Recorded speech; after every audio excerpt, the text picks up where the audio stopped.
गोंडपिंपरी तालुक्यातील गोजोली जंगल परिसरातून तब्बल 23,88,000 रुपयांच्या हायटेन्शन पॉवर केबल ड्रमची चोरी करणाऱ्या टोळीचा पर्दाफाश करण्यात धाबा पोलिसांना मोठे यश आले आहे।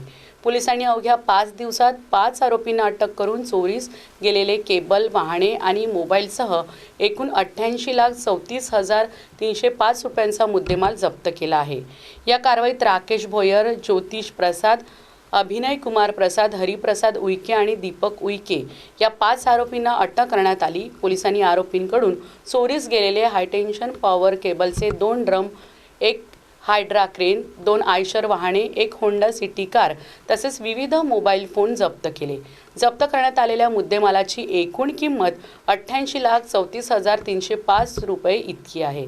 चोरीस गेलेल्या केबलपैकी प्रत्येकी सुमारे 500 मीटर केबल आरोपींकडून हस्तगत करण्यात आली आहे। या गुन्ह्यात वापरण्यात आलेली वाहनेही पोलिसांनी ताब्यात घेतली आहेत।